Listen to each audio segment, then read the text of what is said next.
மிக சிறப்பாக கல்வி தர வேண்டும் என்ற அந்த அடிப்படையில் பரிச்சாத்தமாக தமிழ்நாட்டில் புதியதாக மாதிரி பள்ளிகள் என்ற அடிப்படையில் 6 இடங்களில் தேர்வு செய்து இந்த மாதிரி கல்வி நிலையங்களை கட்ட வேண்டும் என்று முடிவு செய்யப்பட்டது. 38 வருவாய்க்கு மாவட்டம் இருக்கிறது. இந்த மாவட்டத்தை சேர்ந்த மாண்புமிகு நம்முடைய போக்குவரத்து துறை அமைச்சர் சகோதரர் சிவசங்கர் அவர்கள் முதலமைச்சரிடத்திலே மனுக்கள் கொடுத்து என் மாவட்டத்துக்கு கட்டாயம் தர வேண்டும் என்று அவர்கள் வலியுறுத்தின் அடிப்படையிலே முதலமைச்சர் அவர்கள் தந்தார்கள். இதில் 7 ஏக்கர் இடம் தேர்வு செய்யப்பட்டு 56 கோடி ரூபாய் சட்ட மதிப்பீடு ஒதுக்கப்பட்டு டெண்டர் விடப்பட்டு பணிகள் இன்றைய தினம் தொடங்கப்படுகிறோம்.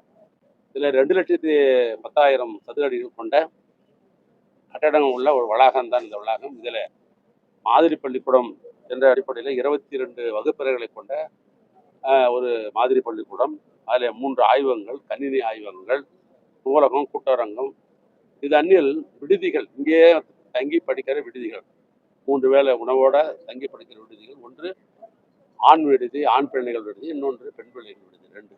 அதாவது விடுதியில் சமையலறை, உணவுக்கூடம், சலவை நிலையம், பன்னோக்கு அறை, மின் தூக்கி வசதிகள் லிப்போட உள்ளது தான் இங்கே இருக்கிறது. மாணவர்கள் 400 பேர், மாணவிகள் 400 பேர், ஆக 800 பேர் இந்த தங்கு விடுதியில் அவங்க தங்கி படிக்கலாம்.